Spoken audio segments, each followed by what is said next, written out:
ಆದ್ದರಿಂದ engineering mathematics 1 ಲೆಕ್ಚರ್ಗಳಿಗೆ ಮತ್ತೊಮ್ಮೆ ಸ್ವಾಗತ ಮತ್ತು ಇದು ಲೆಕ್ಚರ್ ಸಂಖ್ಯೆ 22 ಮತ್ತು ನಾವು ಇಂಟಿಗ್ರಲ್ ಕ್ಯಾಲ್ಕ್ಯುಲಸ್ ಬಗ್ಗೆ ನಮ್ಮ ಚರ್ಚೆಯನ್ನು ಮುಂದುವರಿಸುತ್ತೇವೆ, ಅಂದರೆ ನಿರ್ದಿಷ್ಟವಾಗಿ ಇಂಪ್ರಾಪರ್ ಇಂಟಿಗ್ರಲ್ಸ್ ಟೈಪ್ 1 ಮತ್ತು ಇಂದು ನಾವು ಟೈಪ್ 1 ಇಂಟಿಗ್ರಲ್ಸ್ನ ಕನ್ವರ್ಜೆನ್ಸ್ ಬಗ್ಗೆ ಮಾತನಾಡುತ್ತೇವೆ. ಕೊನೆಯ ಲೆಕ್ಚರ್ ಅಲ್ಲಿ ನಾವು ಅವುಗಳನ್ನು ಆ ಇಂಟಿಗ್ರಲ್ಗಳು ಅಥವಾ ಟೈಪ್ 1ರ ಇಂಟಿಗ್ರಲ್ಗಳನ್ನು ಹೇಗೆ ಮೌಲ್ಯಮಾಪನ ಮಾಡಬೇಕೆಂದು ನೋಡಿದ್ದೇವೆ. ಮತ್ತು ಮೌಲ್ಯಮಾಪನದ ಆಧಾರದ ಮೇಲೆ ನಾವು ಇಂಟಿಗ್ರಲ್ ಒಮ್ಮುಖವಾಗುತ್ತದೆಯೇ ಅಥವಾ ಭಿನ್ನವಾಗುತ್ತದೆಯೇ ಎಂದು ತೀರ್ಮಾನಿಸಬಹುದು. ಆದರೆ ಇಂದು ನಾವು ಕೆಲವು ಪರೀಕ್ಷೆಗಳ ಬಗ್ಗೆ ಮಾತನಾಡುತ್ತೇವೆ, ಅದರ ಆಧಾರದ ಮೇಲೆ ನಾವು ಇಂಟಿಗ್ರಲ್ ಒಮ್ಮುಖವಾಗುತ್ತದೆ ಎಂದು ತೀರ್ಮಾನಿಸಬಹುದು ಅಥವಾ ಭಿನ್ನವಾಗುವುದರಲ್ಲಿ ಇಂಟಿಗ್ರಲ್ ಮೌಲ್ಯಮಾಪನ ಮಾಡದೆ. ಆದ್ದರಿಂದ ಹಿಂದಿನ ಲೆಕ್ಚರ್ ಅಲ್ಲಿ ನೆನಪಿಸಿಕೊಳ್ಳುವುದಾದರೆ ನಾವು ಈ ಪರೀಕ್ಷಾ ಪ್ರಕರಣವನ್ನು ಚರ್ಚಿಸಿದ್ದೇವೆ. a2 1 over x power p dx ಮೇಲೆ ಇನ್ಫಿನಿಟಿಯಾಗಿತ್ತು ಮತ್ತು ಅದು ಒಮ್ಮುಖವಾಗುತ್ತದೆ. p 1ಕ್ಕಿಂತ ಹೆಚ್ಚಾಗಿದೆ ಮತ್ತು p ಗೆ ಸಮನಾಗಿ ಕಡಿಮೆಗಿಂತ ಭಿನ್ನವಾಗಿದೆ. ಆದ್ದರಿಂದ ಈ ಟೆಸ್ಟ್ ಇಂಟಿಗ್ರಲ್ಗಳನ್ನು ಇತರೆ ಇಂಪ್ರಾಪರ್ ಇಂಟಿಗ್ರಲ್ಗಳೊಂದಿಗೆ ಹೋಲಿಸಲು ಪರೀಕ್ಷಾ ಇಂಟಿಗ್ರಲ್ ತುಂಬಾ ಉಪಯುಕ್ತವಾಗಿದೆ ಮತ್ತು ಕನ್ವರ್ಜೆನ್ಸ್ ಅನ್ನು ತೀರ್ಮಾನಿಸಲು ಅಂಡರ್ಲೈನ್ ಇಂಟಿಗ್ರಲ್. ಆದ್ದರಿಂದ ಇಲ್ಲಿ ಮತ್ತೊಮ್ಮೆ ಇದರ ಕನ್ವರ್ಜೆನ್ಸ್ p ಯ ಮೇಲೆ ಅವಲಂಬಿತವಾಗಿರುತ್ತದೆ, ಆದ್ದರಿಂದ p ನ ಎಲ್ಲಾ ವ್ಯಾಲ್ಯೂಗಳು 1ಕ್ಕಿಂತ ಹೆಚ್ಚು ಭಿನ್ನವಾಗಿದೆ. ಆದ್ದರಿಂದ ಇಲ್ಲಿ ನಾವು ಟೈಪ್ 1 ಇಂಟಿಗ್ರಲ್ಗಳ ಬಗ್ಗೆ ಮಾತನಾಡುತ್ತೇವೆ. ಮತ್ತೊಮ್ಮೆ ನೆನಪಿಸಿಕೊಳ್ಳಲು, ನಮ್ಮ fx ಅನ್ನು ಬೌಂಡೆಡ್ ಆಗಿದ್ದರೆ ನಾವು ಈ ರೀತಿಯ ಒಂದು ಇಂಟಿಗ್ರಲ್ ಅನ್ನು ಹೊಂದಿದ್ದೇವೆ. ಯಾವುದೇ ವ್ಯಾಲ್ಯೂ ಈ ರೇಂಜ್ ಅಲ್ಲಿ a ನಿಂದ b ಮತ್ತು ಇವುಗಳಲ್ಲಿ ಒಂದು a ಮತ್ತು b ಗಳು ಇನ್ಫಿನಿಟಿ ಆಗಿರುತ್ತವೆ ಅಥವಾ ಇವೆರಡು ಇನ್ಫಿನಿಟಿ ಇಂದ ಪ್ಲಸ್ ಇನ್ಫಿನಿಟಿಗೆ ಹೋಲುತ್ತವೆ, ಅದು ಒಂದು ವಿಧದ ಇಂಟಿಗ್ರಲ್ ಆಗಿದೆ. ಆದ್ದರಿಂದ ಲಿಮಿಟ್ ಅಲ್ಲಿ ಇನ್ಫಿನಿಟಿಯು ಕಾಣಿಸಿಕೊಳ್ಳುವ ಅಂತಹ ಇಂಟಿಗ್ರಲ್ಗಳ ಕನ್ವರ್ಜೆನ್ಸ್ ಬಗ್ಗೆ ಮಾತನಾಡಲಾಗುತ್ತದೆ. ಆದ್ದರಿಂದ ಇದು ಬಹಳ ಉಪಯುಕ್ತ ಕಂಪ್ಯಾರಿಸನ್ ಟೆಸ್ಟ್ ಪರೀಕ್ಷೆ ಎಂದು ಕರೆಯಲಾಗುತ್ತದೆ. ಆದ್ದರಿಂದ ಇಲ್ಲಿ f ಮತ್ತು g ಇಲ್ಲಿ a ಯಿಂದ c ವರೆಗೆ ರೇಂಜ್ ಅಲ್ಲಿ ಮೀರಬಹುದು ಎಂದು ನಾವು ಭಾವಿಸುತ್ತೇವೆ, ಅಲ್ಲಿ c a ಗಿಂತ ದೊಡ್ಡದಾಗಿದೆ ಅಥವಾ ಸಮಾನವಾಗಿರುತ್ತದೆ ಮತ್ತು f ನಾನ್ನೆಗಟಿವ್ ಮೌಲ್ಯಗಳನ್ನು ತೆಗೆದುಕೊಳ್ಳುತ್ತಿದೆ ಎಂಬ ಮತ್ತೊಂದು ರಿಲೇಶನ್ ಇದೆ, ಮತ್ತು g ನಂತರ ದೊಡ್ಡ ಮೌಲ್ಯಗಳನ್ನು ತೆಗೆದುಕೊಳ್ಳುತ್ತಿದೆ. ಮೌಲ್ಯಗಳು a ನ x ಗಿಂತ ಹೆಚ್ಚಿನ ಮೌಲ್ಯಕ್ಕೆ f ನ. ಆದ್ದರಿಂದ ಆ ಸಂದರ್ಭದಲ್ಲಿ ನಾವು ಈ ಫಲಿತಾಂಶವನ್ನು ಹೊಂದಿದ್ದೇವೆ, ಇದು a ಯಿಂದ ಇನ್ಫಿನಿಟಿಗೆ fx dx ಸಂಗಮಿಸುತ್ತದೆ. ನಂತರ ಒಂದು ವೇಳೆ ಇದು ಕನ್ವರ್ಜ್ ಆಗುತ್ತದೆ, integral a to infinity gx dx ಒಮ್ಮುಖವಾಗುತ್ತದೆ. ಆದ್ದರಿಂದ ಇಲ್ಲಿ ಈ ಇಂಟಿಗ್ರಲ್ g, ಆದ್ದರಿಂದ g ದೊಡ್ಡ ವ್ಯಾಲ್ಯೂಗಳನ್ನು ತೆಗೆದುಕೊಳ್ಳುತ್ತಿದೆ. ಆದ್ದರಿಂದ ಈ ಸಂದರ್ಭದಲ್ಲಿ ಇದು ಇಂಟಿಗ್ರಲ್ ಆಗಿದ್ದರೆ ಆ ಅರ್ಥದಲ್ಲಿ ದೊಡ್ಡ ಇಂಟಿಗ್ರಲ್, ಏಕೆಂದರೆ g ದೊಡ್ಡ ವ್ಯಾಲ್ಯೂಗಳನ್ನು ತೆಗೆದುಕೊಳ್ಳುತ್ತಿದೆ. ಆದ್ದರಿಂದ ನಾವು ಈ g ದೊಡ್ಡದಾದಾಗ ನಿಜಕ್ಕೂ ಈ ರಿಲೇಶನ್ ಅನ್ನು ಹೊಂದಿದ್ದೇವೆ. ಈ ಇಂಟಿಗ್ರಲ್ ಈ ಇಂಟಿಗ್ರಲ್ f ನಂತರ ದೊಡ್ಡ ವ್ಯಾಲ್ಯೂವನ್ನು ಹೊಂದಿರುತ್ತದೆ. dx ಯಾವುದೇ ರೇಂಜ್ ನ ಬಗ್ಗೆ ನಾವು ಇಲ್ಲಿ ಇನ್ಫಿನಿಟಿಯ ಹಾಗೆ ಮಾತನಾಡುತ್ತಿದ್ದೇವೆ ಮತ್ತು a ಇನ್ಫಿನಿಟಿಗೆ ಈ ಇಂಟಿಗ್ರಲ್ ಸ್ವಾಭಾವಿಕವಾಗಿ ಎಕ್ಸಿಸ್ಟ್ ಅಲ್ಲಿದ್ದರೆ ಆ ಸಂದರ್ಭದಲ್ಲಿ ನಾವು ಇಲ್ಲಿ ಅಂತಹ ಫಲಿತಾಂಶವನ್ನು ಹೊಂದಿದ್ದೇವೆ. ಆದ್ದರಿಂದ ಈ ಇಂಟಿಗ್ರಲ್ ಒಮ್ಮುಖವಾಗಿದ್ದರೆ ಮತ್ತು ಇದು ದೊಡ್ಡ ವ್ಯಾಲ್ಯೂವಾಗಿದೆ ಏಕೆಂದರೆ g ತೆಗೆದುಕೊಳ್ಳುತ್ತಿದೆ ಯಾವುದೇ ಪಾಯಿಂಟ್ ಅಲ್ಲಿ ದೊಡ್ಡ ಮೌಲ್ಯ x, ಆ ಸಂದರ್ಭದಲ್ಲಿ ಸ್ವಾಭಾವಿಕವಾಗಿ ಈ ಇಂಟಿಗ್ರಲ್ ಕೂಡ ಒಮ್ಮುಖವಾಗುತ್ತದೆ ಏಕೆಂದರೆ ಈ ಮೌಲ್ಯವು ಅಸ್ತಿತ್ವದಲ್ಲಿದ್ದರೆ ಮತ್ತು ಇದು ಇದಕ್ಕಿಂತ ಚಿಕ್ಕದಾದರೆ ನೈಸರ್ಗಿಕವಾಗಿ ಇದು ಕೂಡ ಎಕ್ಸಿಸ್ಟ್ ಆಗಿವೆ. ಮತ್ತು ಇನ್ನೊಂದು ಕನ್ಕ್ಲೂಷನ್ ಇದೆ, ಅದರಿಂದ ನಾವು ತೀರ್ಮಾನಿಸಬಹುದು ಈ ಇಂಟಿಗ್ರಲ್ ಬೇರೆಡೆಗೆ ತಿರುಗಿದರೆ ಇನ್ಫಿನಿಟಿಗೆ gx ಭಿನ್ನವಾಗುತ್ತದೆ. a to infinity f of x ಚಿಕ್ಕದಾದ ಇಂಟಿಗ್ರಲ್ ಎಷ್ಟು ಭಿನ್ನವಾಗಿರುತ್ತದೆ ಎಂದರೆ ಸ್ವಾಭಾವಿಕವಾಗಿ ನಾವು ಇಂಟಿಗ್ರಲ್ ಆಗಿದೆ ಎಂದು ತೀರ್ಮಾನಿಸಬಹುದು. ಈ g ನ ಇನ್ಫಿನಿಟಿಗೆ ಈ f ಸಣ್ಣ ಮೌಲ್ಯಗಳನ್ನು ತೆಗೆದುಕೊಳ್ಳುತ್ತಿರುವುದರಿಂದ ಬೇರೆ ಬೇರೆ ಆಗುತ್ತದೆ. ಯಾವುದೇ ಪಾಯಿಂಟ್ ಅಲ್ಲಿ x ಇಲ್ಲಿ a ಗಿಂತ ಹೆಚ್ಚಾಗಿದೆ ಮತ್ತು ಈ ಇಂಟಿಗ್ರಲ್ ತುಂಬಾ ಸ್ವಾಭಾವಿಕವಾಗಿ ಎಕ್ಸಿಸ್ಟ್ ಇದ್ದರೆ ಸಣ್ಣ ವ್ಯಾಲ್ಯೂಗಳನ್ನು ಹೊಂದಿರುವ ಈ f ಅಸ್ತಿತ್ವದಲ್ಲಿಲ್ಲದಿದ್ದರೆ ಸ್ವಾಭಾವಿಕವಾಗಿ ಇದು ಕೂಡ ಎಕ್ಸಿಸ್ಟ್ ಇಲ್ಲ, ಇದು ಸಹ ಡೈವರ್ಜ್ ಆಗಿರುತ್ತದೆ. ಆದ್ದರಿಂದ ಇಲ್ಲಿ ನಾವು ಹೊಂದಿದ್ದೇವೆ ಲಿಮಿಟ್ ಕಂಪ್ಯಾರಿಸನ್ ಟೆಸ್ಟ್ ಅಥವಾ ಕಂಪ್ಯಾರಿಸನ್ ಟೆಸ್ಟ್ ಎಂದು ಕರೆಯಲ್ಪಡುವ ಇನ್ನೊಂದು ಪರೀಕ್ಷೆ. ಇದು ಮತ್ತೊಮ್ಮೆ ಉಪಯುಕ್ತವಾಗಿದೆ. ಇಲ್ಲಿ ಪರೀಕ್ಷಿಸಿ, ನಾವು ಈ f ಮತ್ತು g ಅನ್ನು ಹೊಂದಿದ್ದೇವೆ, ಅವುಗಳು ಪರಸ್ಪರ ಸಂಯೋಜಿಸಲ್ಪಡುತ್ತವೆ. a ನಿಂದ c ರೇಂಜ್ ನ ವ್ಯಾಲ್ಯೂವು c ಗಿಂತ ಹೆಚ್ಚಿನ ವ್ಯಾಲ್ಯೂವನ್ನು ಹೊಂದಿದೆ ಮತ್ತು ನಾವು ಇದನ್ನು ಮತ್ತೊಮ್ಮೆ ಹೊಂದಿದ್ದೇವೆ, ಅದು f ನೆಗೆಟಿವ್ ವ್ಯಾಲ್ಯೂಗಳನ್ನು ತೆಗೆದುಕೊಳ್ಳುತ್ತಿದೆ ಮತ್ತು g ಕಟ್ಟುನಿಟ್ಟಾಗಿರುತ್ತದೆ ಪಾಸಿಟಿವ್ x ಗಿಂತ ಹೆಚ್ಚಿನ ವ್ಯಾಲ್ಯೂಗಳಿಗೆ. ಮತ್ತು ನಾವು ಈ ಲಿಮಿಟ್ ಅನ್ನು ತೆಗೆದುಕೊಂಡಾಗ ನಾವು ಮಾತನಾಡುತ್ತೇವೆ x ಇನ್ಫಿನಿಟಿಗೆ ಸಮೀಪಿಸುತ್ತದೆ. ಆದ್ದರಿಂದ ನಾವು ಈ ಲಿಮಿಟ್ ಅನ್ನು ತೆಗೆದುಕೊಂಡರೆ x ಇನ್ಫಿನಿಟಿಗೆ fx over gx ಸಮೀಪಿಸುತ್ತದೆ. fx over gx ನಮಗೆ ಎರಡು ಫಂಕ್ಷನ್ಗಳಿವೆ. ನಾವು ವಾಸ್ತವವಾಗಿ ಈ ನಡವಳಿಕೆಯನ್ನು ಪಡೆಯುವುದು ಎಂದು ಈ ಎರಡು ಫಂಕ್ಷನ್ಗಳ ಅನುಪಾತದ ಇನ್ಫಿನಿಟಿಗೆ x ಸಮೀಪಿಸಿದಾಗ ಮತ್ತು ಅದು ಕೇವಲ ನಾನ್ಜೀರೋ ಸಂಖ್ಯೆ ಎಂದಾದರೆ ಆ ಸಂದರ್ಭದಲ್ಲಿ ನಾವು ಇಲ್ಲಿಂದ ತೀರ್ಮಾನಿಸಬಹುದು ಈ f ಮತ್ತು g ವರ್ತನೆ x ಇನ್ಫಿನಿಟಿಗೆ ಸಮೀಪಿಸಿದಾಗ ಹೋಲುತ್ತದೆ ಏಕೆಂದರೆ ನಾವು ಅಲ್ಲಿ ಕೆಲವು ಕಾನ್ಸ್ಟೆಂಟ್ ಅನ್ನು ಪಡೆಯುತ್ತಿದ್ದೇವೆ. ಆದ್ದರಿಂದ ಈ ಇಂಟಿಗ್ರಲ್ ಗಳಿಗೆ ಸಂಬಂಧಿಸಿದಂತೆ ನಾವು ಅಲ್ಲಿ infinity fx dx type 1 integral ಮತ್ತು ಇದು ಅವು ಕನ್ವರ್ಜ್ ಅಥವಾ ಡೈವರ್ಜ್ ಆಗುವುದು ಈ ಕಾರಣದಿಂದಾಗಿ ಇಲ್ಲಿ ಇನ್ಫಿನಿಟಿಗೆ x ಸಮೀಪಿಸಿದಾಗ ಮತ್ತು ನಾವು ಗಮನಿಸಿದಂತೆ ನಮಗೆ ಸಮಸ್ಯೆ ಇದೆ. ಈ fx ಮತ್ತು gx ಅವು ವರ್ತಿಸುತ್ತವೆ. ಅಂತೆಯೇ x ಇನ್ಫಿನಿಟಿಗೆ ಹೋಗುತ್ತಿದ್ದಂತೆ ಮತ್ತು ಆ ಸಂದರ್ಭದಲ್ಲಿ ನಾವು ಸುಲಭವಾಗಿ ತೀರ್ಮಾನಿಸಬಹುದು ಆದ್ದರಿಂದ ಈ ಇಂಟಿಗ್ರಲ್ ಇಂದ ಇನ್ಫಿನಿಟಿಗೆ fx dx ಅಥವಾ ಈ integral a to infinity gx dx ಎರಡೂ ಕನ್ವರ್ಜ್ ಆಗುತ್ತವೆ ಅಥವಾ ನಾವು ಪಡೆದಾಗ ಎರಡೂ ಡೈವರ್ಜ್ ಆಗುತ್ತವೆ. ಈ ಲಿಮಿಟ್ ಅನ್ನು ನಾನ್ಜೀರೋ ಸಂಖ್ಯೆ. ಆದ್ದರಿಂದ ನಾವು ಈ ಎಲ್ಲಾ ಫಲಿತಾಂಶಗಳನ್ನು ಸಾಬೀತುಪಡಿಸುತ್ತಿಲ್ಲ. ಆದರೆ ಅಂತಃಪ್ರಜ್ಞೆಯ ಮೂಲಕ ಅವರು ಇಲ್ಲಿ ಹಿಡಿದಿಟ್ಟುಕೊಳ್ಳುವ ಎಲ್ಲಾ ಫಲಿತಾಂಶಗಳನ್ನು ನಾವು ನೋಡಬಹುದು. ಉದಾಹರಣೆಗೆ ಮತ್ತೆ ನಾನು ಇಲ್ಲಿ ಹೇಳಿದಂತೆ ಎರಡೂ ಫಂಕ್ಷನ್ಗಳ ಈ ನಡವಳಿಕೆ ಇದು ಇನ್ಫಿನಿಟಿಗೆ x ಸಮೀಪಿಸಿದಂತೆಯೇ ಮತ್ತು ಆ ಸಂದರ್ಭದಲ್ಲಿ ನಾವು ಸುಲಭವಾಗಿ ತೀರ್ಮಾನಿಸಬಹುದು ಇದು ಒಮ್ಮುಖವಾಗಿದ್ದರೆ ಇನ್ನೊಂದು ಕೂಡ ಸೇರುತ್ತದೆ ಮತ್ತು ಇದು ಕನ್ವರ್ಜ್ ಆಗಿದ್ದರೆ ಇದು ಕೂಡ ಕನ್ವರ್ಜ್ ಆಗುತ್ತದೆ. ಮತ್ತು ಇದು ತುಂಬಾ ಉಪಯುಕ್ತವಾಗಿದೆ ಏಕೆಂದರೆ ನಿರ್ದಿಷ್ಟ ಇಂಟಿಗ್ರಲ್ಗೆ ಈ fx ನೀಡಲಾಗುತ್ತದೆ ಎಂದು ನಾವು ಭಾವಿಸುತ್ತೇವೆ ಅವರ ನಡವಳಿಕೆಯನ್ನು ತಿಳಿದಿರುವ g ಅಥವಾ ಈ g ಮೇಲೆ ಇಂಟಿಗ್ರಲ್ ಕನ್ವರ್ಜ್ ಆಗಿದೆಯೇ ಅಥವಾ ಓರೆಯಾಗುತ್ತದೆಯೇ ಎಂದು ತಿಳಿದುಬಂದಿದೆ. ಮತ್ತು ಈ ಇಂಟಿಗ್ರಲ್ ನಡವಳಿಕೆಯನ್ನು ಆಧರಿಸಿ ನಾವು ಇತರ ಇಂಟಿಗ್ರಲ್ ಕನ್ವರ್ಜೆನ್ಸ್ ಅನ್ನು ಸುಲಭವಾಗಿ ತೀರ್ಮಾನಿಸಬಹುದು. ಮುಂದೆ ಈ k ಸೊನ್ನೆಯಾಗಿದ್ದರೆ ಏನಾಗುತ್ತದೆ ಉದಾಹರಣೆಗೆ k ಸೊನ್ನೆ ಎಂದರೆ ಇದು ಈ ಫಂಕ್ಷನ್ಗಿಂತ ಇನ್ಫಿನಿಟಿಗೆ ವೇಗವಾಗಿ ಒಮ್ಮುಖವಾಗುವುದು ಇಲ್ಲಿ ಮಾತ್ರ ಪ್ರಾಬಲ್ಯವಾಗುತ್ತದೆ ಇಲ್ಲಿ g ಪ್ರಾಬಲ್ಯವಾಗುತ್ತದೆ ಮತ್ತು ನಂತರ x ಇನ್ಫಿನಿಟಿಗೆ ಹೋಗುತ್ತದೆ ಇದು ಸೊನ್ನೆಗೆ ಹೋಗುತ್ತದೆ. ಆದ್ದರಿಂದ ಈ ಸಂದರ್ಭದಲ್ಲಿ ಇಲ್ಲಿ g ಒಂದು ಡಾಮಿನೇಟಿಂಗ್ ಫಂಕ್ಷನ್ ಆಗಿದೆ ಆದ್ದರಿಂದ ನಾವು ಈ k ಸೊನ್ನೆಯನ್ನು ಪಡೆಯುತ್ತೇವೆ. ಮತ್ತು ಈ ಸಂದರ್ಭದಲ್ಲಿ ಈ g ಇಂಟಿಗ್ರಲ್ ಒಮ್ಮುಖವಾಗಿದ್ದರೆ ನಾವು ಈ ಫಂಕ್ಷನ್ ಅನ್ನು ಹೊಂದಿದ್ದೇವೆ. ಈ fx ಗಿಂತ x ಇನ್ಫಿನಿಟಿಗೆ ಸಮೀಪಿಸುತ್ತಿದ್ದಂತೆ ಡಾಮಿನೇಟಿಂಗ್ ಹೊಂದಿದ್ದೇವೆ. ಮತ್ತು ಇದು ಕನ್ವರ್ಜ್ ಆಗಿದ್ದರೆ ಸ್ವಾಭಾವಿಕವಾಗಿ ಇತರ ಇಂಟಿಗ್ರಲ್ ಒಮ್ಮುಖವಾಗುತ್ತದೆ. ಆದ್ದರಿಂದ ಅದು ಮತ್ತೊಮ್ಮೆ ಸರಳವಾಗಿದೆ ಏಕೆಂದರೆ ಈ ಮಿತಿ ಶೂನ್ಯಕ್ಕೆ ಬರುತ್ತಿದೆ. x ಇನ್ಫಿನಿಟಿಗೆ ಸಮೀಪಿಸುತ್ತಿದ್ದಂತೆ ಇಲ್ಲಿ g f ಗಿಂತ ವೇಗವಾಗಿ ಬೆಳೆಯುತ್ತಿದೆ x ಇನ್ಫಿನಿಟಿಗೆ ಸಮೀಪಿಸುತ್ತಿದೆ ಆದ್ದರಿಂದ ಇದು ಇನ್ಫಿನಿಟಿಗೆ ವೇಗವಾಗಿ ಸಮೀಪಿಸುತ್ತಿದೆ ಇದಕ್ಕಿಂತ ಹೆಚ್ಚು ಮತ್ತು ಆದ್ದರಿಂದ ನಾವು ಈ ಲಿಮಿಟ್ ಅನ್ನು ಸೊನ್ನೆಯಾಗಿ ಪಡೆಯುತ್ತಿದ್ದೇವೆ. ಆದ್ದರಿಂದ ಇದು a ಮತ್ತು ಇಲ್ಲಿ ಒಂದು ಕಾರಣವೆಂದರೆ ಈ g ಕನ್ವರ್ಜ್ ಆಗಿದ್ದರೆ f ಕೂಡ ಒಮ್ಮುಖವಾಗುತ್ತದೆ. ಮತ್ತು ಮತ್ತೆ ಇನ್ನೊಂದು ರೀತಿಯಲ್ಲಿ ಈ k ಇಲ್ಲಿ ಇನ್ಫಿನಿಟಿ ಆಗಿದ್ದರೆ ಇದು ಇನ್ಫಿನಿಟಿಗೆ ಸಮೀಪಿಸುತ್ತಿದ್ದರೆ ಸೀಮಿತಗೊಳಿಸುವ ಸಂದರ್ಭದಲ್ಲಿ ಈ ಅನುಪಾತ ಆದ್ದರಿಂದ ಆ ಸಂದರ್ಭದಲ್ಲಿ ಈ f ಪ್ರಾಬಲ್ಯ ಹೊಂದಿದೆ ಮತ್ತು ನಂತರ g ಟ್ರಿಸ್ಟ್ ಅಂಚಿನಲ್ಲಿದ್ದರೆ ನಾವು ಫಲಿತಾಂಶವನ್ನು ಹೊಂದಿದ್ದರೆ ಅದು g ವಿಭಿನ್ನವಾಗಿರುತ್ತದೆ ಆದ್ದರಿಂದ ನಾವು ಇಂಟಿಗ್ರಲ್ f ಬಗ್ಗೆ ಏನಾದರೂ ಹೇಳಬಹುದು ಎಂದು ನಾವು ತೀರ್ಮಾನಿಸಬಹುದು. ಇದು ಕೂಡ ಭಿನ್ನವಾಗಿರುವುದರಿಂದ ಈ g f ಡಾಮಿನೇಟಿಂಗ್ ಫಂಕ್ಷನ್ ಅನ್ನು ನಿಯಂತ್ರಿಸುತ್ತಿದೆ ಆದ್ದರಿಂದ ತೆಗೆದುಕೊಳ್ಳುತ್ತಿದೆ.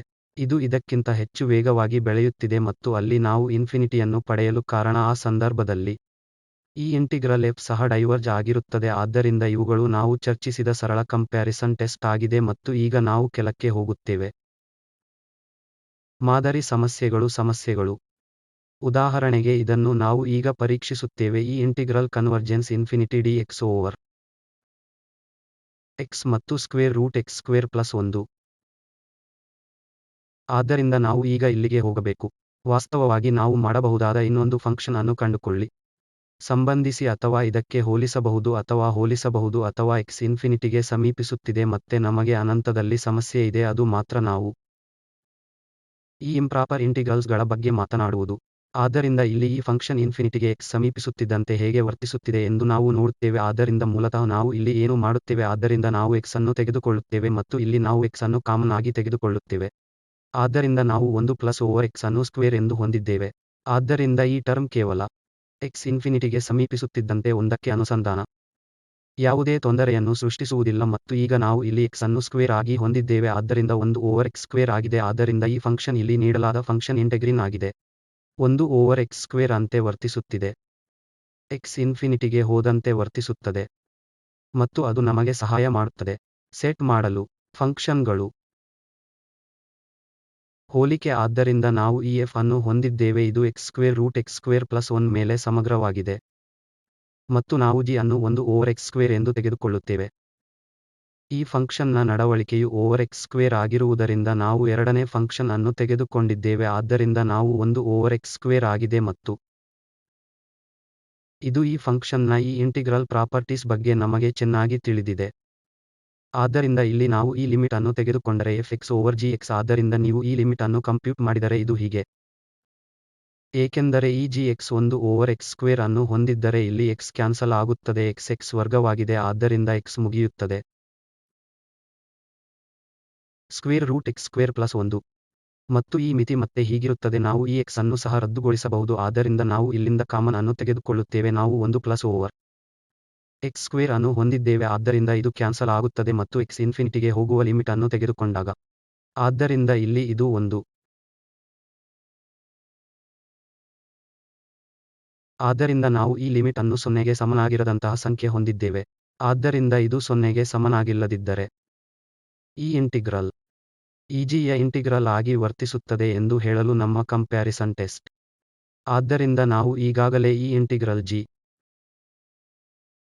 ಗೆ ಫಲಿತಾಂಶವನ್ನು ಹೊಂದಿದ್ದೇವೆ ಮತ್ತು ನೆನಪಿಡಿ x ಗಿಂತ ಈ 1 ಓವರ್ ಸ್ಕ್ವೇರ್ ಆಗಿದೆ ಇದನ್ನು ಇನ್ಫಿನಿಟಿಗೆ ಚದರಿಸಲಾಗುತ್ತದೆ ಆದ್ದರಿಂದ ಈ ಇಂಟಿಗ್ರಲ್ ಇಲ್ಲಿ 1 ಓವರ್ ಆದ್ದರಿಂದ ನಾವು ಇನ್ಫಿನಿಟಿಯನ್ನು ಬಯಸುತ್ತೇವೆ ಮತ್ತು ನಾವು ಇಲ್ಲಿ x ಗಿಂತ 1 ಸ್ಕ್ವೇರ್ ಅನ್ನು ತೆಗೆದುಕೊಂಡಿದ್ದೇವೆ ಮತ್ತು dx ಈ ಇಂಟಿಗ್ರಲ್ ನಮಗೆ ತಿಳಿದಿದೆ ಟೆಸ್ಟ್ ಇಂಟಿಗ್ರಲ್ ಇಂದ ಆದ್ದರಿಂದ ಇದು ಕನ್ವರ್ಜ್ ಆಗಿದ್ದರೆ ಮತ್ತು ಈ ಅನುಪಾತವು 1ರಂತೆ ಕಾನ್ಸ್ಟೆಂಟ್ ಆಗಿರುತ್ತದೆ ಆದ್ದರಿಂದ ಆ ಸಂದರ್ಭದಲ್ಲಿ ಇನ್ನೊಂದು ಇಂಟಿಗ್ರಲ್ ಕನ್ವರ್ಜ್ ಆಗುತ್ತದೆ ಆದ್ದರಿಂದ ಇದು ಕನ್ವರ್ಜ್ ಆಗುವುದರಿಂದ ಇದು ನೀಡಲಾದ ಸಮಗ್ರ gx over square root x square plus 1 ಕೂಡ ಕನ್ವರ್ಜ್ ಆಗುತ್ತದೆ ಆದ್ದರಿಂದ ಇಲ್ಲಿ ಮುಖ್ಯ ಪಾಯಿಂಟ್ ಅಂದರೆ ನಾವು ಹುಡುಕಬೇಕು ಈ ಇಂಟಿಗ್ರಲ್ ನಡವಳಿಕೆಯು x ಇನ್ಫಿನಿಟಿಗೆ ಸಮೀಪಿಸುತ್ತಿರುವಾಗ ಇದು x power p type function over ಸರಳವಾದ ಫಂಕ್ಷನ್ ಟರ್ಮ್ಸ್ ಹೇಗೆ ವರ್ತಿಸುತ್ತದೆ ಮತ್ತು ನಂತರ ನಾವು ಮಾಡಬಹುದು ಸುಲಭವಾಗಿ ಈ ಲಿಮಿಟ್ ಅನ್ನು ಪಡೆಯಿರಿ ಈ ಸಂದರ್ಭದಲ್ಲಿ ಇದು ನಾನ್ಜೀರೋನಂತೆ ತದನಂತರ ಇದು ಕನ್ವರ್ಜ್ ಆಗುತ್ತದೆ ಎಂದು ನಾವು ತೀರ್ಮಾನಿಸಬಹುದು ಆದ್ದರಿಂದ ಇದು ಕೂಡ ಒಮ್ಮುಖವಾಗುತ್ತದೆ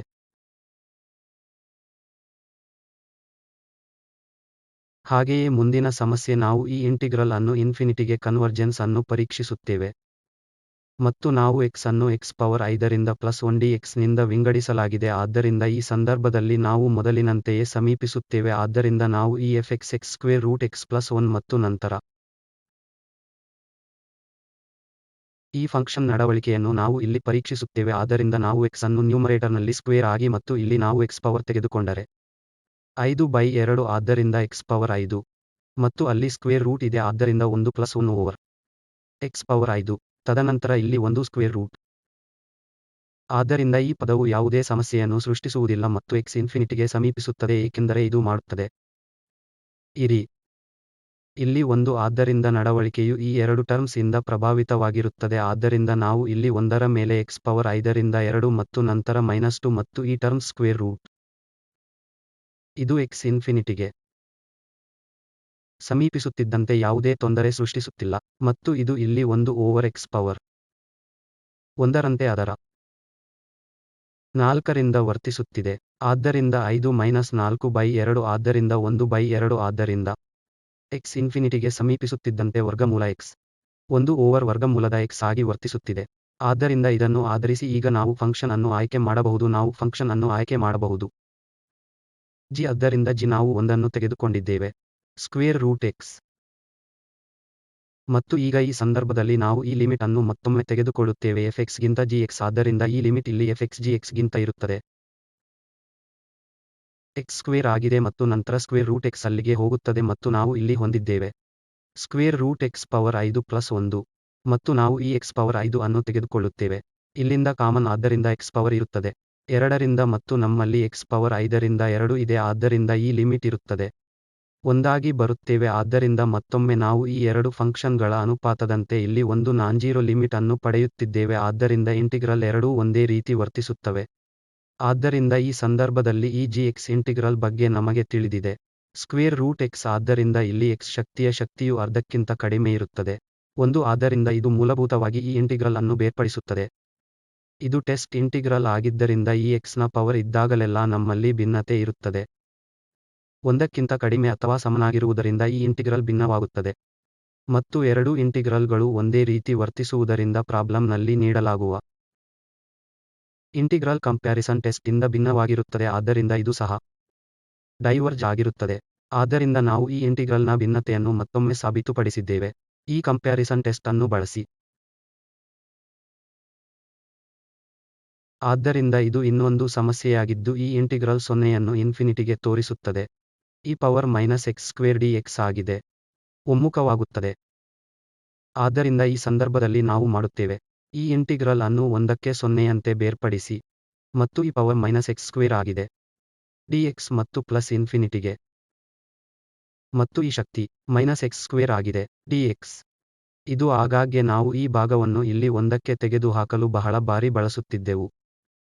ಏಕೆಂದರೆ ಇದು ಪ್ರಾಪರ್ ಇಂಟಿಗ್ರಲ್ ಆದ್ದರಿಂದ ಇದು ಈಗ ನಮ್ಮನ್ನು ಬಾಧಿಸುತ್ತಿಲ್ಲ ಆದ್ದರಿಂದ ಇದು ಸರಿಯಾದ ಇಂಟಿಗ್ರಲ್ ಆಗಿದೆ.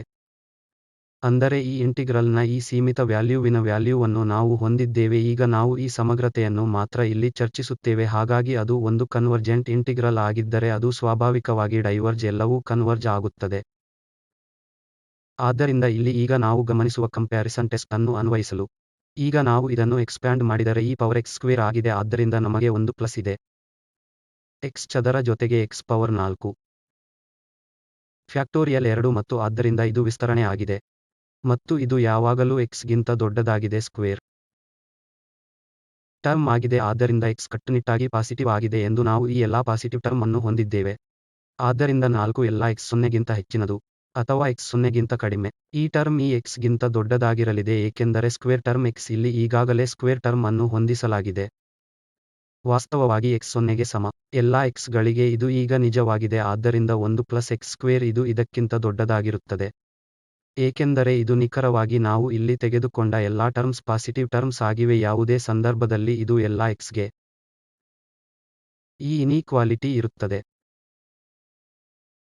ಮತ್ತು ಈಗ ನಾವು ಇಲ್ಲಿ ಏನು ಮಾಡುತ್ತೇವೆ ಆದ್ದರಿಂದ ಇದರ ಫಲಿತಾಂಶವು ಈಗ e ಪವರ್ x ಸ್ಕ್ವೇರ್ ಗಿಂತ ಹೆಚ್ಚಾಗಿದೆ. ಆದ್ದರಿಂದ ನಾವು ಏನನ್ನು ತಲೆಕೆಳಗಾಗಿಸಬಹುದು ಎಂದರೆ ನಮಗೆ ಪವರ್ ಮೈನಸ್ x ಸ್ಕ್ವೇರ್ ಮತ್ತು ನಂತರ ಇನೀಕ್ವಾಲಿಟಿಯನ್ನು ಇಲ್ಲಿ ಬದಲಾಯಿಸಲಾಗುತ್ತದೆ. ಮತ್ತು x ಮೇಲೆ ಒಂದು ಚೌಕವಾಗಿದೆ ಆದ್ದರಿಂದ ನಾವು ಇಲ್ಲಿ ತೆಗೆದುಕೊಳ್ಳುತ್ತಿಲ್ಲ x 0ಗೆ ಸಮ. ವಾಸ್ತವವಾಗಿ ನಮ್ಮ ಸಮಸ್ಯೆಯಲ್ಲಿ ಈಗ x 1ಕ್ಕಿಂತ ದೊಡ್ಡದಾಗಿದೆ. ಆದ್ದರಿಂದ ಇದು 1ಕ್ಕಿಂತ ದೊಡ್ಡ x ಗೆ ನೈಸರ್ಗಿಕವಾಗಿ ನಿಜ. ಹಾಗಾಗಿ e ಪವರ್ ಮೈನಸ್ x ಚದರ ನಮ್ಮ ಇಂಟಿಗ್ರಲ್ ಎಂದು ನಾವು ಈ ಫಲಿತಾಂಶವನ್ನು ಹೊಂದಿದ್ದೇವೆ. x ಗಿಂತ 1 ಚದರಕ್ಕಿಂತ ಕಡಿಮೆ ಅವಧಿ. ಮತ್ತು ಈ ಪರೀಕ್ಷೆಯು 1ಕ್ಕಿಂತ 1 ಇನ್ಫಿನಿಟಿಗೆ ಇಂಟಿಗ್ರಲ್ ಆಗಿದೆ ಎಂದು ನಮಗೆ ಟೆಸ್ಟ್ ಇಂಟಿಗ್ರಲ್ ತಿಳಿದಿದೆ. ಈ x ಇದು ಸ್ಕ್ವೇರ್ dx ಆಗಿದ್ದು ಅದು ಒಮ್ಮುಖವಾಗುತ್ತದೆ. ಆದ್ದರಿಂದ ಇದು ಒಮ್ಮುಖಗೊಳ್ಳುತ್ತದೆ ಮತ್ತು ನಂತರ ಈ ಕಂಪ್ಯಾರಿಸನ್ ಟೆಸ್ಟ್ ಇಂದ ಇಲ್ಲಿ ಒಂದು ಫಂಕ್ಷನ್ ಸ್ಕ್ವೇರ್ ಆಗಿರುತ್ತದೆ. ದೊಡ್ಡ ವ್ಯಾಲ್ಯೂಗಳನ್ನು ತೆಗೆದುಕೊಳ್ಳುತ್ತಿದೆ ನಂತರ e power minus x square ಆಗಿರುತ್ತದೆ. ಮತ್ತು ಡಾಮಿನೇಟಿಂಗ್ ಇಂಟಿಗ್ರಲ್ ಹೊಂದಿರುವ ಈ ಇಂಟಿಗ್ರಲ್ ಇದು ಎಷ್ಟು ಸಹಜವಾಗಿಯೇ ಒಮ್ಮುಖವಾಗುತ್ತದೆ ಎಂದರೆ ಅದು ಕೂಡ ಇದನ್ನು ಸೂಚಿಸುತ್ತದೆ. ಈ ಇಂಟಿಗ್ರಲ್ ಇನ್ಫಿನಿಟಿಯನ್ನು ಬಯಸುತ್ತದೆ ಮತ್ತು ಪವರ್ ಮೈನಸ್ x ಸ್ಕ್ವೇರ್ ಆಗಿದೆ. dx ಕೂಡ ಒಮ್ಮುಖವಾಗುತ್ತದೆ. ಮತ್ತು ಈಗ ಈ ಇಂಟಿಗ್ರಲ್ ಒಮ್ಮುಖವಾಗುತ್ತದೆ. ಮತ್ತು ಇದು ಪ್ರಾಪರ್ ಇಂಟಿಗ್ರಲ್ ಆಗಿದ್ದು ಅದು ಇಲ್ಲಿ ನಿರ್ದಿಷ್ಟ ಇಂಟಿಗ್ರಲ್ ಅನ್ನು ಕನ್ವರ್ಜ್ ಆಗುತ್ತಿದೆ ಆದ್ದರಿಂದ ಇದು ಕನ್ವರ್ಜ್ ಆಗುತ್ತದೆ. ಆದ್ದರಿಂದ ನಾವು ತೋರಿಸಲು ಬಯಸುವ ಈ ಕನ್ವರ್ಜ್ಗಳನ್ನು ಕನ್ವರ್ಜ್ ನಾವು ಕಾಣಬಹುದು. ಆದ್ದರಿಂದ ಈ ರೀತಿಯಲ್ಲಿ ನಿರ್ವಹಿಸುವ ಮೂಲಕ ಇದು ಸುಲಭವಾಗಿತ್ತು. ನಾವು ಈ ಎರಡು ಇಂಟಿಗ್ರಲ್ ಅನ್ನು ಗಣನೆಗೆ ತೆಗೆದುಕೊಂಡಿದ್ದೇವೆ. ಈ ಇಂಟಿಗ್ರಲ್ ಹೀಗಿತ್ತು ಏಕೆಂದರೆ ಒಂದು ವೇಳೆ x 1ಕ್ಕಿಂತ ಹೆಚ್ಚಿನದು ನಾವು ಸುಲಭವಾಗಿ ಮಾಡಬಹುದು. ವಾಸ್ತವವಾಗಿ ಇದು ಸಮವಾಗಿರುವುದಿಲ್ಲ ಆದ್ದರಿಂದ ನಾವು ಅದನ್ನು ಇಲ್ಲಿ 1 ಓವರ್ x ತಿರುಗಿಸಬಹುದು ಮತ್ತು ಎರಡು ಇಂಟಿಗ್ರಲ್ಗಳನ್ನು ತಡೆಯುವ ಮೂಲಕ ಸಹಾಯ ಮಾಡಿದೆ ಏಕೆಂದರೆ ಅದು ಮೊದಲನೆಯದು ಸರಿಯಾದದ್ದು ಮತ್ತು ಈಗ ನಾವು ಹೊಂದಿದ್ದೇವೆ x ಗಿಂತ ಹೆಚ್ಚಿನದು. ಹೇಗಾದರೂ ಅದು ಕನ್ವರ್ಜ್ ಆಗುತ್ತದೆ. ತದನಂತರ ಮೊತ್ತವು ಒಮ್ಮುಖಗೊಳ್ಳುತ್ತದೆ ಮತ್ತು ಮೂಲವು ನಿರ್ದಿಷ್ಟ ಇಂಟಿಗ್ರಲ್ ಒಮ್ಮುಖವಾಗುತ್ತದೆ. ಆದ್ದರಿಂದ ಈಗ ನಾವು ಮಾಡುತ್ತೇವೆ. ಇನ್ನೊಂದು ಉದಾಹರಣೆ ತೆಗೆದುಕೊಳ್ಳಿ. ಆದ್ದರಿಂದ ಈ ಇಂಟಿಗ್ರಲ್ 0ಯಿಂದ infinity sin square x square ಎಂದು ತೋರಿಸಿ. dx ಒಮ್ಮುಖವಾಗುತ್ತದೆ ಆದ್ದರಿಂದ ಈ ಸಂದರ್ಭದಲ್ಲಿ ನಾವು ಮಾಡುತ್ತೇವೆ. ಇದನ್ನು ನಿಭಾಯಿಸಿ ಏಕೆಂದರೆ x 0ಗೆ ಸಮಾನವಾಗಿರುತ್ತದೆ. ನಮಗೆ x ನೊಂದಿಗೆ ಈ ಸಮಸ್ಯೆ ಇದೆ. ಆದ್ದರಿಂದ ಈ 0ಯನ್ನು ಮತ್ತೆ 1ಕ್ಕೆ ಮುರಿಯೋಣ ಮತ್ತು ನಂತರ ಪಾಪ square x over x square dx ಆಗಿದೆ. ಮತ್ತು ನಂತರ ಇಲ್ಲಿ ಉಳಿದವು ಇನ್ಫಿನಿಟಿ ಆಗಲು ಬಯಸುತ್ತದೆ. sin square x over x square ಆಗಿದೆ. dx ಮತ್ತು ಇಲ್ಲಿ ಫಸ್ಟ್ ಇಂಟಿಗ್ರಲ್ ಪ್ರಾಪರ್ ಇಂಟಿಗ್ರಲ್ ಆಗಿದೆ. ನಾವು ಈಗಾಗಲೇ ಕೊನೆಯ ಲೆಕ್ಚರ್ ಅಲ್ಲಿ ಚರ್ಚಿಸಿದ್ದೇವೆ ಏಕೆಂದರೆ x 0ಗೆ ಸಮೀಪಿಸುತ್ತಿದ್ದಂತೆ ಈ ಲಿಮಿಟ್ ಸರಿಯಾದ ಇಂಟಿಗ್ರಲ್ ಆಗಿದೆ. ಆದ್ದರಿಂದ ಇದು 0ಗೆ ಸಮೀಪಿಸುತ್ತಿದ್ದಂತೆ ಕೇವಲ ಒಂದು ಸಮಸ್ಯೆಯ ಇಂಟಿಗ್ರಲ್ ಆಗಿದೆ ಆದರೆ ಈ ಲಿಮಿಟ್ ಸೀಮಿತವಾಗಿದೆ ಮತ್ತು ಈ ಸಂದರ್ಭದಲ್ಲಿ ನಾವು ಈ ಸಮಯದಲ್ಲಿ ಪ್ರಾಪರ್ ಇಂಟಿಗ್ರಲ್ ಅನ್ನು ಹೊಂದಿಲ್ಲ ಮತ್ತು x ಗೆ ಸಮೀಪಿಸುತ್ತಿರುವಾಗ. ಎರಡನೆಯದನ್ನು ನಾವು ಈಗ ಚರ್ಚಿಸುತ್ತೇವೆ. ಇದು ಕೂಡ ಒಮ್ಮುಖವಾಗುತ್ತದೆ ಮತ್ತು ಕಾರಣ ಸ್ಪಷ್ಟವಾಗಿದೆ. ಏಕೆಂದರೆ ಇಲ್ಲಿ ಕೊಟ್ಟಿರುವ ಇಂಟಿಗ್ರೆಂಟ್ sin ಸ್ಕ್ವೇರ್ ಆಗಿದೆ. x ಓವರ್ x ಸ್ಕ್ವೇರ್ ಆಗಿದೆ. ಇದು ಯಾವಾಗಲೂ 1 ಓವರ್ ಸ್ಕ್ವೇರ್ ಸಮಕ್ಕಿಂತ ಕಡಿಮೆ. ಮತ್ತು ಟೆಸ್ಟ್ ಇಂಟಿಗ್ರಲ್ ಅನ್ನು ಪರೀಕ್ಷಿಸಲು ಇನ್ಫಿನಿಟಿಯನ್ನು ಬಯಸುತ್ತದೆ ಎಂದು ನಮಗೆ ತಿಳಿದಿದೆ. 1 ಓವರ್ x ಎಂಬುದು ಸ್ಕ್ವೇರ್ dx ಆಗಿದ್ದು ಅದು ಕೂಡಿಕೊಳ್ಳುತ್ತದೆ.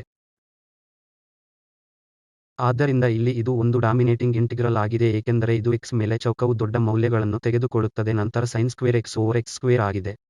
ಮತ್ತು ಈ ಇಂಟಿಗ್ರಲ್ ಒಮ್ಮುಖವಾಗುವುದರಿಂದ ಕಂಪ್ಯಾರಿಸನ್ ಟೆಸ್ಟ್ ಮೂಲಕ ಈ ಇಂಟಿಗ್ರಲ್ sin ಎಂದು ನಮಗೆ ತಿಳಿದಿದೆ. x ಓವರ್ x ಸ್ಕ್ವೇರ್ ಆಗಿದೆ. dx 0ಯಿಂದ ಇನ್ಫಿನಿಟಿಯೂ ಸಹ ಕನ್ವರ್ಜ್ ಆಗುತ್ತಿದೆ.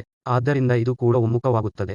ಆಧಾರಿತ x ಕ್ಕಿಂತ ಹೆಚ್ಚು ಇರುವ ಈ ಟೆಸ್ಟ್ ಇಂಟಿಗ್ರಲ್ ಇನ್ಫಿನಿಟಿ dx ಗೆ ಸ್ಕ್ವೇರ್ ಆಗಿದೆ. ಇದು ಇಲ್ಲಿ ಕನ್ವರ್ಜ್ ಆಗುತ್ತದೆ ಆದ್ದರಿಂದ ಇದರೊಂದಿಗೆ ಡಾಮಿನೇಟಿಂಗ್ ಇಂಟಿಗ್ರಲ್ ಆಗಿತ್ತು ಆದ್ದರಿಂದ ನೈಸರ್ಗಿಕವಾಗಿ ಇದು ಕೂಡ ಕನ್ವರ್ಜ್ ಆಗುತ್ತದೆ. ಆದ್ದರಿಂದ ಈಗ ಇನ್ನೊಂದು ಉದಾಹರಣೆ ತೆಗೆದುಕೊಳ್ಳುತ್ತೇನೆ. ಇಲ್ಲಿ ನಾವು ಈ ಇಂಟಿಗ್ರಲ್ ಎಂದು ತೋರಿಸುತ್ತೇವೆ. x 10 inverse x 1 plus x 4 1 plus x 4 power 1ರಿಂದ 3ಕ್ಕೆ dx ಡೈವರ್ಸ್ ಆಗುತ್ತದೆ. ಈ ಇಂಟಿಗ್ರಲ್ ಭಿನ್ನವಾಗಿದೆ ಎಂದು ನಾವು ಇಲ್ಲಿ ತೋರಿಸುತ್ತೇವೆ. ಆದ್ದರಿಂದ ಈ fx ಅನ್ನು ಇಂಟಿಗ್ರಲ್ ಟರ್ಮ್ ತೆಗೆದುಕೊಳ್ಳೋಣ. ಇದು fx ಓವರ್ fxx ಎಂದು ಊಹಿಸೋಣ. ಮತ್ತು 1 ಪ್ಲಸ್ ಮೇಲೆ 10 ಇನ್ವರ್ಸ್ x x 4 ಮತ್ತು ನಾವು ಇಲ್ಲಿ ಹೊಂದಿದ್ದೇವೆ 1ರಿಂದ 3. ಆದ್ದರಿಂದ ಈ x ನಾವು ಛೇದಗಳಿಗೆ ತರಬಹುದು ಆದ್ದರಿಂದ 10 ಇನ್ವರ್ಸ್ x ಮತ್ತು ನಾವು ಇಲ್ಲಿ x ಅನ್ನು ಹೊಂದಿದ್ದೇವೆ. ಮತ್ತು ಈ x 4 ಸಹ ಇದರಿಂದ ಹೊರಬರುತ್ತದೆ. ಏಕೆಂದರೆ ನಾವು ನಡವಳಿಕೆಯನ್ನು x ಇನ್ಫಿನಿಟಿಗೆ ಸಮೀಪಿಸುತ್ತಿದ್ದಂತೆ ನೋಡಲು ಬಯಸುತ್ತೇವೆ ಆದ್ದರಿಂದ ಆ ಸಂದರ್ಭದಲ್ಲಿ ನಾವು ಈ x ಪವರ್ 4 ಅನ್ನು 3 ಇಲ್ಲಿಂದ ತೆಗೆದುಕೊಳ್ಳುತ್ತೇವೆ. ಇದು x ಪವರ್ ಮೈನಸ್ 1 x ಆಗಿದೆ. ತದನಂತರ ನಾವು ಮತ್ತೆ ಇಲ್ಲಿ x ಪವರ್ ಮೈನಸ್ 4 ಪ್ಲಸ್ 1 ಆದ್ದರಿಂದ 1 ಪ್ಲಸ್ x ಪವರ್ ಮೈನಸ್ 4 ಮತ್ತು ಇದು 3 ರಿಂದ. ಆದ್ದರಿಂದ x ಅನಂತಕ್ಕೆ ಸಮೀಪಿಸಿದಂತೆ ಇದು ಒಂದಾಗಿರುತ್ತದೆ ಮತ್ತು ಇಲ್ಲಿಯೂ ಇನ್ಫಿನಿಟಿಗೆ x ವಿಧಾನಗಳು ಹೀಗಿರುತ್ತದೆ. ಸಹ ಒಂದು ಕಾನ್ಸ್ಟೆಂಟ್ ಟರ್ಮ್ ಪೈ 2. ಆದ್ದರಿಂದ ಮುಖ್ಯವಾಗಿ ನಡವಳಿಕೆ ಈ ಪದದ ಮೂಲಕ ನಾವು ಇಲ್ಲಿ ನೋಡಬಹುದು. ಅಂದರೆ x ಪವರ್ ಆದ್ದರಿಂದ x ಪವರ್ ಮೇಲೆ 1ರಿಂದ 3 ಅಥವಾ ಇದು x ಪವರ್ ಮೈನಸ್ 1ರಿಂದ 3ಕ್ಕೆ. x ಇನ್ಫಿನಿಟಿಗೆ ಸಮೀಪಿಸುತ್ತಿದ್ದಂತೆ ಈ ಫಂಕ್ಷನ್ ಇಲ್ಲಿ ಇಂಟೆಗ್ರಿನ್ x ಪವರ್ 1ರಿಂದ 3ಕ್ಕೆ 1ರಂತೆ ಫಂಕ್ಷನ್ ನಿರ್ವಹಿಸುತ್ತದೆ. x ಸಮೀಪಿಸಿದಾಗ ಇನ್ಫಿನಿಟಿ. ಮತ್ತು ಈಗ ನಾವು ಈ ಫಂಕ್ಷನ್ವನ್ನು gx ಪಡೆದುಕೊಂಡಿದ್ದೇವೆ ಆದ್ದರಿಂದ ನಾವು ಈ ಫಂಕ್ಷನ್ ಅನ್ನು gx ಎಂದು ತೆಗೆದುಕೊಂಡರೆ ಅದು 1 ಓವರ್ಗೆ ಸಮಾನವಾಗಿರುತ್ತದೆ. x ಕ್ಯೂಬ್ ಅಥವಾ x ಪವರ್ ಮೈನಸ್ 1ರಿಂದ 3ಕ್ಕೆ. ನಂತರ ನಾವು ಆ ಲಿಮಿಟ್ ಅನ್ನು ಪಡೆಯಬಹುದು ಆದ್ದರಿಂದ ಲಿಮಿಟ್ ಇನ್ಫಿನಿಟಿಗೆ ಸಮೀಪಿಸುತ್ತಿದೆ. ಈ fx ಮುಗಿದಿದೆ. gx function. ಆದ್ದರಿಂದ ಲಿಮಿಟ್ x ಇನ್ಫಿನಿಟಿಗೆ ಸಮೀಪಿಸುತ್ತದೆ. fx ಆಗಿತ್ತು x ಟ್ಯಾನ್ ಇನ್ವರ್ಸ್ x. ತದನಂತರ ನಾವು ಇಲ್ಲಿ 1 ಪ್ಲಸ್ x 4 ಅನ್ನು ಹೊಂದಿದ್ದೇವೆ. ತದನಂತರ 1ರಿಂದ 3. ಮತ್ತು ಇದು gx ಇದು x ಪವರ್ ಮೈನಸ್ 1ರಿಂದ 3ಕ್ಕೆ ಹಾಗಾಗಿ ನಾನು ನ್ಯೂಮರೇಟರ್ ಅಲ್ಲಿ x ಪವರ್ ಅನ್ನು ತೆಗೆದುಕೊಳ್ಳಬಹುದು. 1ರಿಂದ 3. ಈಗ ನಾವು ಇಲ್ಲಿ ಏನು ಹೊಂದಿದ್ದೇವೆ ಆದ್ದರಿಂದ ಇದು ಲಿಮಿಟ್ ಆಗಿದೆ. x ಇನ್ಫಿನಿಟಿಗೆ ಹೋಗುತ್ತದೆ. ಮತ್ತು ಅಲ್ಲಿ ನಮಗೆ x ಪವರ್ ಇದೆ 4ರಿಂದ 3. ಮತ್ತು ಈ ಟ್ಯಾನ್ ಇನ್ವರ್ಸ್ x ಮತ್ತು ಇಲ್ಲಿ ಕೂಡ ನಾವು ಇದನ್ನು ತೆಗೆದುಕೊಳ್ಳುತ್ತೇವೆ x ಶಕ್ತಿ 4ರಿಂದ 3. ತದನಂತರ ನಾವು ಅದೇ x ಪವರ್ ಮೈನಸ್ 4 ಅನ್ನು ಹೊಂದಿದ್ದೇವೆ ಮತ್ತು ಇದು ಪವರ್ 1/3. ಆದ್ದರಿಂದ x ಅನಂತಕ್ಕೆ ಸಮೀಪಿಸುತ್ತಿದ್ದಂತೆ ಇದು 2 ಪೈ ಆಗಿದೆ.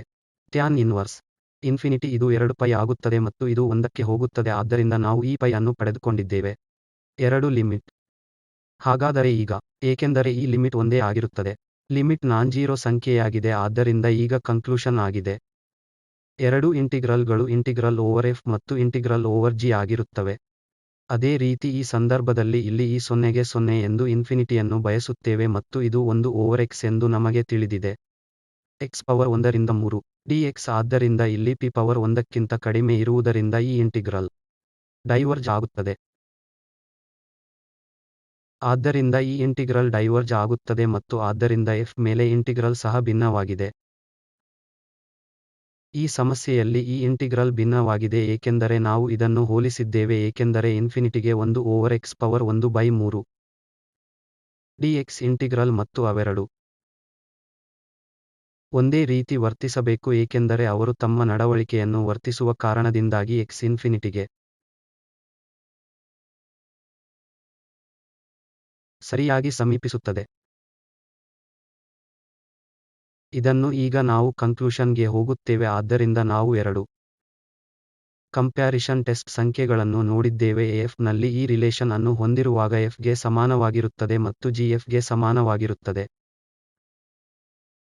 ಮತ್ತು ಆ ಸಂದರ್ಭದಲ್ಲಿ Eg ಕನ್ವರ್ಜ್ ಗೊಳ್ಳುತ್ತದೆ ಎಂದು ನಮಗೆ ತಿಳಿದಿದ್ದರೆ Eg ದೊಡ್ಡ ಇಂಟಿಗ್ರಲ್ ಅನ್ನು ಒಮ್ಮುಖಗೊಳಿಸುತ್ತದೆ, ಫಂಕ್ಷನ್ ದೊಡ್ಡ ವ್ಯಾಲ್ಯೂಗಳನ್ನು ತೆಗೆದುಕೊಳ್ಳುತ್ತಿದೆ. ಇದು ಇನ್ನೊಂದನ್ನು ಒಮ್ಮುಖಗೊಳಿಸುತ್ತದೆ ಮತ್ತು ಅದು ಚಿಕ್ಕದನ್ನು ಬೇರೆಡೆಗೆ ಡೈವರ್ಜ್ ಆದರೆ ಅದು ಡೈವರ್ಜ್ ಬೇರೆ ಬೇರೆ. ಆದ್ದರಿಂದ ಕಂಪ್ಯಾರಿಸನ್ ಟೆಸ್ಟ್ 2 ಆಗಿತ್ತು. ಮತ್ತೊಮ್ಮೆ ನಾವು ಈ ರಿಲೇಶನ್ ಗಳನ್ನು ಹೊಂದಿದ್ದೇವೆ ಆದ್ದರಿಂದ ನಾವು ಸ್ಟ್ರಿಕ್ಟ್ಲಿ ಈಕ್ವಲ್ ಆಗಿರಬಹುದು ಏಕೆಂದರೆ ಇನ್ಫಿನಿಟಿಗೆ x ಸಮೀಪಿಸುತ್ತಿರುವಾಗ ಕನಿಷ್ಠ ಈ g x 0 ಆಗಿರಬಾರದು, ಹಾಗಾಗಿ ಈ ವ್ಯಾಲ್ಯೂಗಳು k ಮತ್ತು ಆ ಸಂದರ್ಭದಲ್ಲಿ k ಶೂನ್ಯಕ್ಕೆ ಸಮನಾಗದಿದ್ದರೆ ಅವರಿಬ್ಬರೂ ಒಂದೇ ರೀತಿ ವರ್ತಿಸುತ್ತಾರೆ ಮತ್ತು k 0ಗೆ ಸಮವಾಗಿ ಬಂದರೆ ಇದರರ್ಥ ಬೆಳೆಯುತ್ತಿರುವ ಹೆಚ್ಚು ವೇಗವಾಗಿ.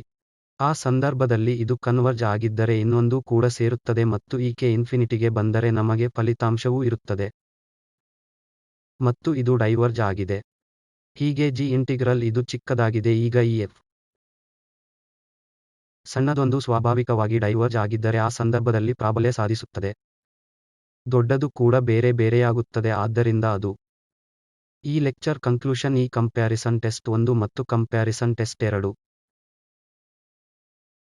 ಆದ್ದರಿಂದ ಈ ಉಪನ್ಯಾಸಗಳನ್ನು ತಯಾರಿಸಲು ನಾವು ಬಳಸಿದ ಉಲ್ಲೇಖಗಳು. ಮತ್ತು ನಿಮಗೆ ತುಂಬಾ ಧನ್ಯವಾದಗಳು.